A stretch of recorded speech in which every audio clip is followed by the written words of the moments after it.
ya 8. Ngeche ya boro. Mithali sura ya 8. Ngeche ya boro. Mithali sura ya 8. Ngeche madonga boro.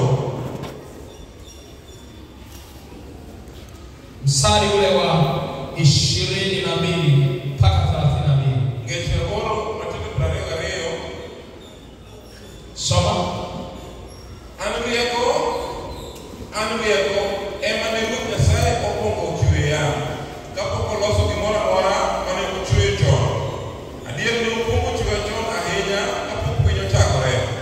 Ne onyuola kapok ochwe nembe, kendo kane pod onge sokni, kata kane pod ochwe gode madongo, bende ka gode matindo ne pok oket kuonde ma gintie. Adier Nyasaye nonyuola kapok ochwe piny kata puothe kata mana lowo.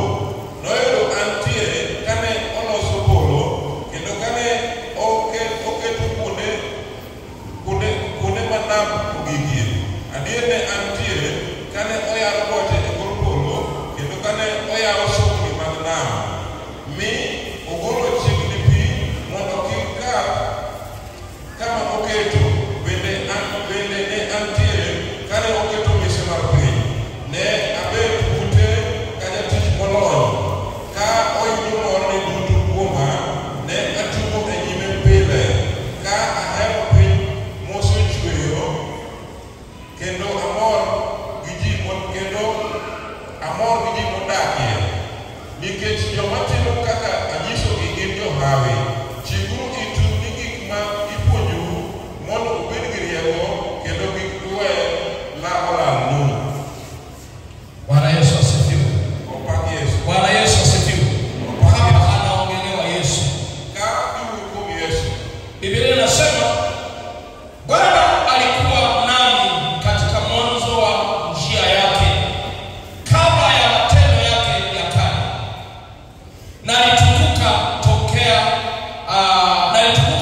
tokea milele, tangu awali, kabla haijawapo dunia, wakati visipokuwako vilindi vya nalizaliwa, wakati zisipokuwako chemichemi zilizojaa maji, kabla milima haijawekwa imara, kabla ya milima nalizaliwa.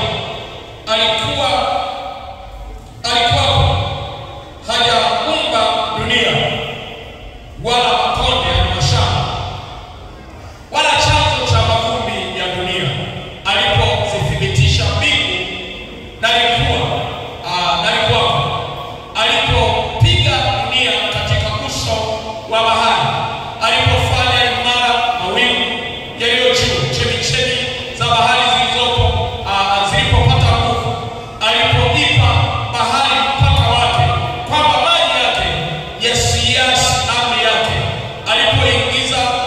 alipoiagiza misingi ya nchi, ndipo nilipokuwa pamoja naye kama stadi wa kazi.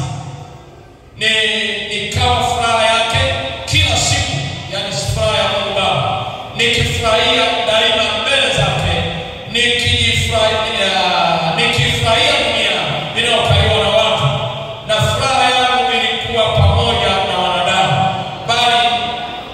Basi wanangu, nisikilizeni sasa, maana